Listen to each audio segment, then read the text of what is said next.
Alright, so every year I like to update my default live Ableton set. As you can see, I have a bunch from the past since 2019. So we'll just go through some examples just to show you how it changed over the years. Got different MIDI tracks, different audio tracks that I pre-named. Basically my idea is like separate the drums first. Obviously you have a bank where you keep your samples. So like you can just save your main large samples, like full songs or whatever, in the bank, and then you pull from there to chop and whatever. Simpler, sampler, final mix. I usually will mix down a bunch of tracks into this track to make the final track. Extension, that's like an instrument or an SP or something that I would play in to Ableton. That's a pretty recurring theme. Sublab bridge, you get your 808 in here in 2024. I did another one halfway through 2024. So I'm changing it up all the time. And this year I kind of got tired of this style because I feel like a lot of my beats sound the same and I'm getting stuck in this 8-bar loop trap, basically. So I'm not finishing any songs. And I want to have more practice. I want to have more practice arranging and finishing and posting like full songs and full beats. Because, if you want to sell beats, it's got to be the whole beat. Everything's got to be in order. It's got to be mastered, named. Keys got to be there, BPM, all that. You got to get used to doing that. Got to get used to following through with the entire track. So this year, instead of having these complicated sets, I started off actually. Let's see, what did I make? Yeah, so I was like, all right, I'm going to go super simple. Just going to do drums, MIDI, like splice in bank and the final mix. But, I saw that and I was like, you know what? We're going to go even more simple. So I made this the blank set. It's nothing special. It's just 3 audio tracks and a reverb and delay. Return. Main, there's an EQ on the main. It's not activated. No effects on any of these audio tracks. But my idea behind this is that I'm going to focus more on arrangement mode. And so I can show you an example of a beat that I did recently in this. So you can see I got 1, 2, 3. That's how I started, right? Oh no, this isn't a good example. I haven't done the arrangement yet on this. Where are we?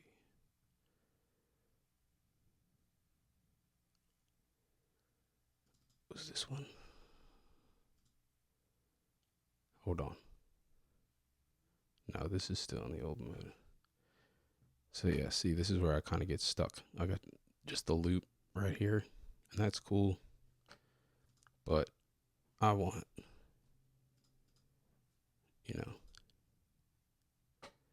I want to end up looking more like this, more often. So where is the other one? Here's a good example. So this is I used, let's see. I used this guy, right? This is sort of like my main sample. Got it? Yep. And I got all my other tracks going. Let's see. I don't even remember what this sounded like.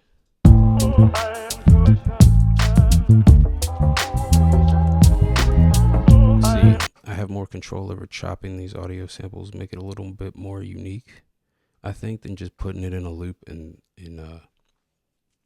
well, basically you got session, and this is what it's in now, and then you got arrangement mode. Normally, most of the time I'm working in session mode, and that's where you get trapped making these loops. So this year, arrangement's going to be like the focus. It's going to be, it's what I'm going back to, because I think it's more like, the reason I think a lot of people get bored making beats after a while and they start to feel like it's just like it's not going anywhere is because they're not actually following through and finishing these songs. You're not making like an intro and outro, adding little Easter eggs, adding little sound effects in certain parts of the song. That's where it's really like you're putting in the small details of like your painting. You're getting the fine little pieces and just bringing the whole thing together. And those are the things that separate like a good song from a great song, like a good beat from a great beat.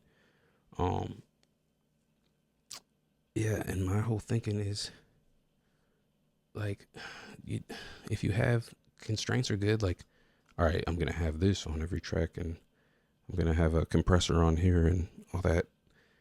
I think it's better if you start from scratch every time, because I don't even know when I can make any type of beat with 3 audio tracks. You know what I'm saying? I just bring a sample in here and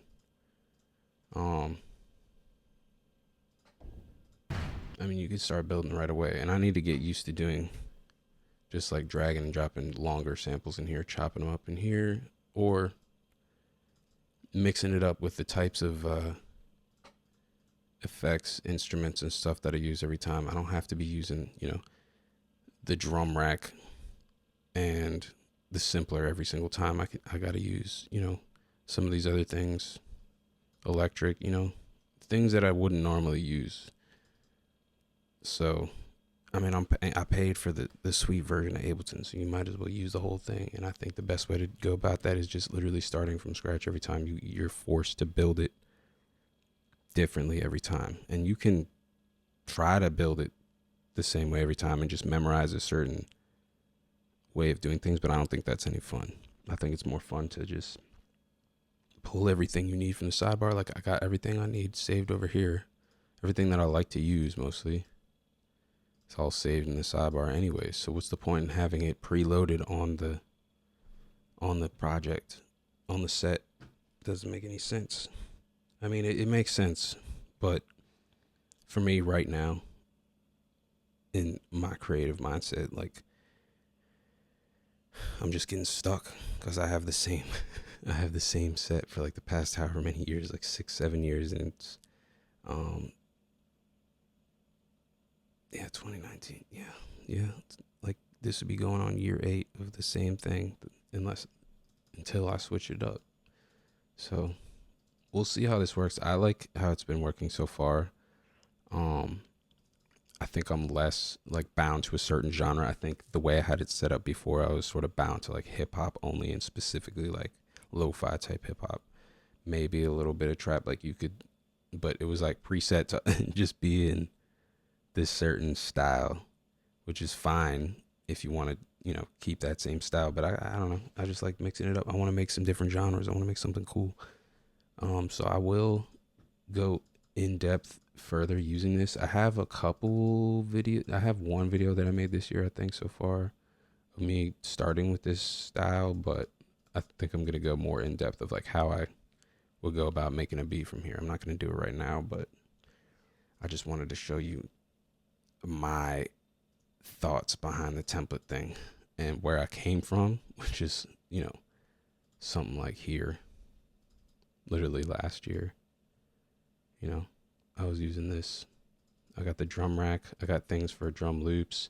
I got effects on here already, a limiter, drum bus. I got the sampler. I got Serato sampler, bank, where I'm going to keep the samples, splice bridge, all in the same. I had like a VST on the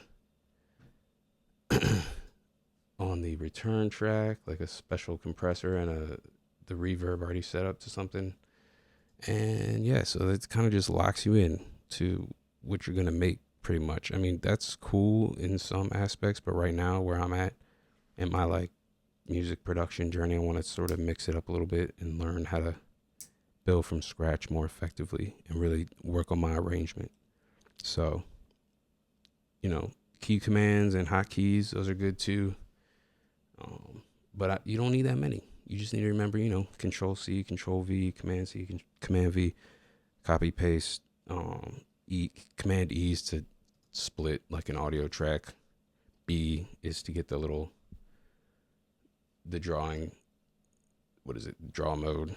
You just tap B, and you can have keys set up. I got tap tempo set up to M. Got global record set up to R. I got the metronome set up to the comma key. or is it the apostrophe key? Whatever that is. Yeah, comma key. That's all you really need. You only need, remember like 10 or 12 key commands, and the rest is just dragging and dropping. But y'all already know that. It's just like, I urge you to think differently about your templates. They don't need to be so complicated. And also, I can't even run that many tracks, because when I use certain things now, I guess this computer is getting a little old. My CPU overloads. So this is also like thinking about that.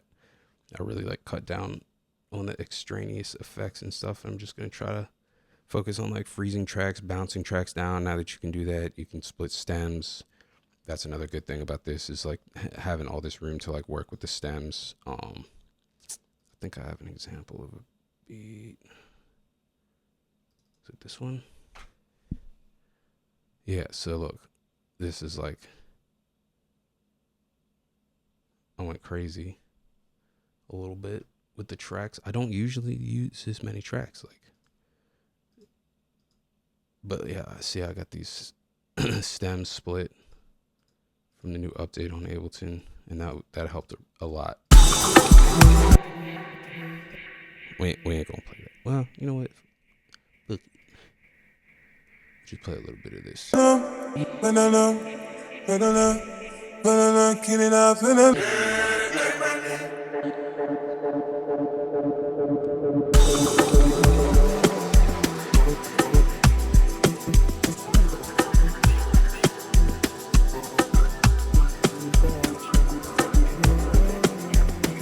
I got so much more room to work. See how I'm like chopping up? Oh, wait. Yeah, see all that chopping? I don't know.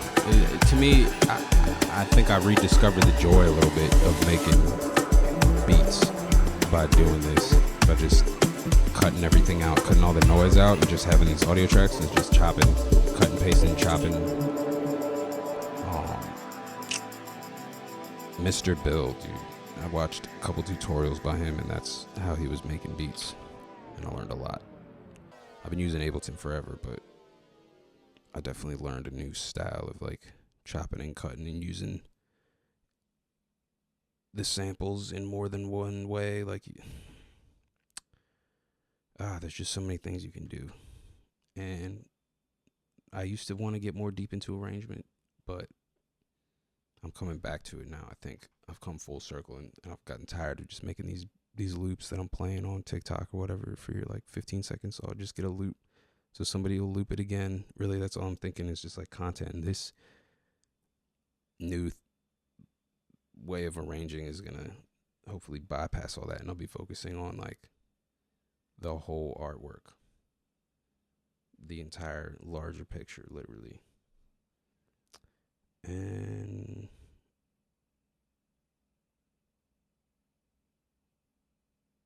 yeah, I just urge you to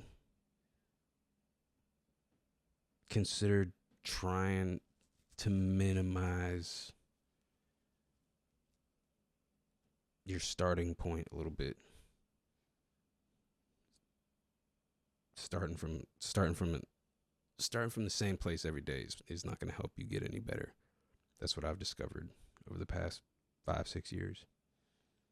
Like, incrementally, I've only gotten a little bit better. But if I had been working like this, I would have been having my intros and my transitions down a lot more. And I think that's really the difference between good and great music, is like mixing it up and having variation in intros and vocal samples and cool little like pieces for people to find. You can't make it too simple, but you do have to keep it simple, if that makes any sense. Pharrell style, like, at least on his beats, he leaves a lot of room for people to like work within the simplicity of whatever he made. So yeah, I'm thinking just simplify it, and what is it? Minimalize. The minimalists. You gotta be a production minimalist, music production minimalist. in a Manila. Yeah, no, it's just something I've been thinking about. You know, you gotta make it stupid. Make that template stupid. Make it stupid, fam.